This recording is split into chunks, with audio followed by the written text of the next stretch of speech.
రెడ్డి గారి నాయకత్వం. ఈరోజు మన గ్రామం వెంకటాపురంలో ఏర్పాటు చేసినటువంటి మహిబాద్ పార్లమెంట్ నియోజకవర్గ స్థాయి మన బీఆర్ఎస్ పార్టీ అభ్యర్థిని మాలోత్ కవిత గారి గెలుపు కోసమై పెద్ది సుదర్శన్ రెడ్డి గారి నాయకత్వంలో దుగ్గొండి మండలంలో 12 ఎంపీటీసీ పరిధిలో నిర్వహించే కార్యక్రమంలో భాగంగా మన గ్రామానికి విచ్చేసినటువంటి పెద్దలు, ముఖ్య అతిథి మాజీ శాసనసభ్యులు నర్సంపేట పెద్ది సుదర్శన్ రెడ్డి గారికి, అదేవిధంగా సభ అధ్యక్షులు గ్రామ పార్టీ అధ్యక్షులు కందిపల్లి శంకర్ గారికి, మండల పార్టీ అధ్యక్షులు సుఖన రాజేశ్వరరావు గారికి, అదేవిధంగా ఎంపీటీసీ విజయమోహన్ రావు గారికి, గ్రామంలో సీనియర్ నాయకులు ఉద్యమకారులు ఊరటి రవి గారికి, మోనే నాయక్ గారికి, పెద్దలు జంగిల్ రవి గారికి, కుమార్ సుధాకర్ గారికి, మాజీ గ్రామ పార్టీ అధ్యక్షులు నాగేశ్వర్ గారికి, ఉమామహేశ్వర్ గారికి, గ్రామ ఉప సర్పంచ్ ఊరటి జైపాల్ గారికి, వార్డు సభ్యులకు, మిగతా నా ముందు ఉన్నటువంటి సీనియర్ నాయకులకు, 2001 నుంచి ఉద్యమంలో ఉన్నటువంటి బీఆర్ఎస్ కార్యకర్తలకు, అదేవిధంగా పార్టీ బలోపేతానికి అహర్నిశలు కృషి చేసినటువంటి సీనియర్ నాయకులకు, యువకులకు, మహిళా సోదరిమణులందరికీ కూడా పేరు పేరున స్వాగతం తెలియజేస్తున్నాం. మరి పొద్దున్న నుంచి దుగ్గొండి మండలంలో ఎన్నికల ప్రచారానికై అన్న ప్రతి గ్రామాన్ని తడుతూ ఎంపీటీసీ పరిధిని తడుతూ వస్తున్నాడు. అదే క్రమంలో మన గ్రామం కూడా 4 గంటలకు ప్రోగ్రాం ఇచ్చిండ్రు. దురదృష్టవశాత్తు మనం గ్రామంలో అందరం ఉన్న తర్వాత ఒక ఇన్సిడెంట్ జరిగింది, బాలకృష్ణ వల్ల జరగడం. దానికోసం ఒక గంట సేపు పొనకలని ఆపుకొని ఇక్కడ తీసుకొని రావడం జరిగింది. అంతకుముందు జమ అయినరు, కొందరు అటు ఇటుగా అయినరు. కానీ ఏదున్నా కూడా సమయస్ఫూర్తితోని మన గ్రామం అంటేనే ఐకమత్యంగా ఉంటుందని ఒక నిదర్శనంతో అంత ఇన్సిడెంట్ జరిగినా కూడా ఇక్కడ ఉన్నట్టు వంటి కార్యకర్తలందరూ కూడా మరొకసారి కృతజ్ఞతలు తెలియజేస్తూ, ముఖ్యంగా మనం స్థానిక శాసనసభ ఎన్నికల్లో మరి మనవంతు కృషి చేసినాం. సరే, ఎంత మెజారిటీ వచ్చిందనేది 149 ఇచ్చినాం, మిగతా గ్రామాలతో పోల్చుకుంటే మెరుగ్గానే ఇచ్చినాం. కానీ మనలో ఉన్నటువంటి నాయకత్వ పటిమ, మన గ్రామంలో ఉన్నటువంటి నాయకత్వం ఏదైతే అవతల పార్టీలకు ఉన్నదో దానికి 3 అంతలు ఎక్కువగా మన దగ్గర నాయకత్వం ఉన్నది. కానీ అయినా కూడా మార్పులో భాగంగా కొంతమేర క్రాస్ ఓటింగ్ జరిగింది. మనోళ్ళందరూ సరిగానే పనిచేసిండ్రు, అందరం కష్టపడ్డాం. కానీ ప్రజలు మార్పు కోరుకున్నారు.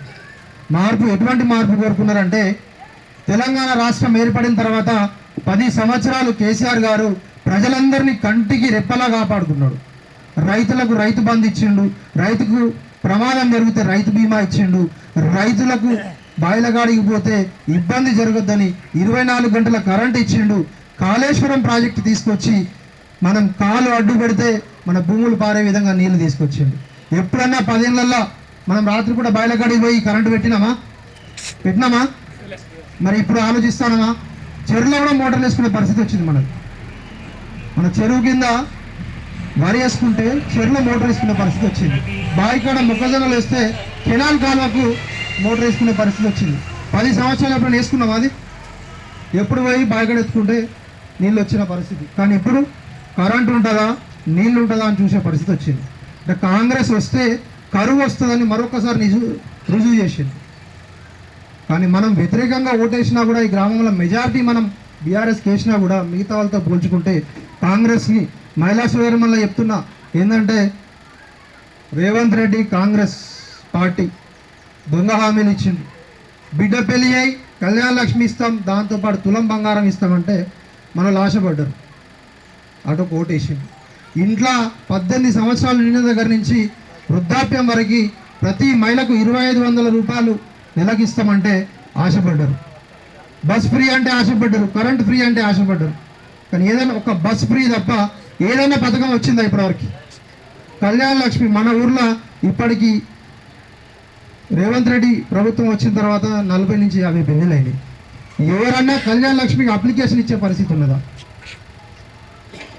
రైతు బంధు అందరికి వచ్చింది, ఆ గ్రామం అంతా.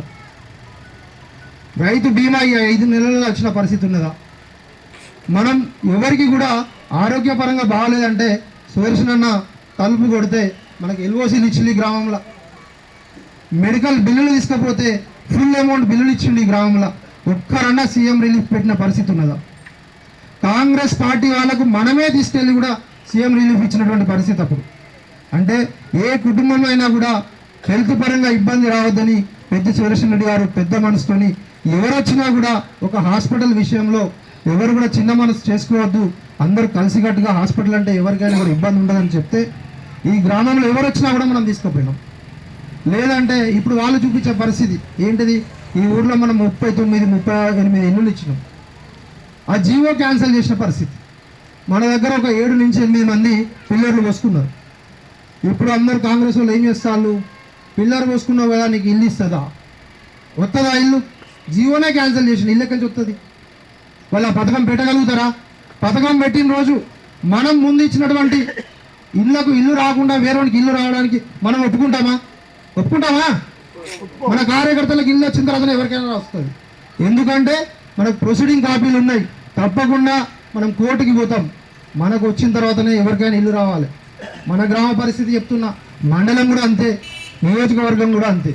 అన్న నాయకత్వంలో పోరాటమైనా చేస్తాం, కానీ మన కార్యకర్తలను ముందు కంటికి రెప్పలా కాపాడుకున్న తర్వాతనే బయట విషయాలు.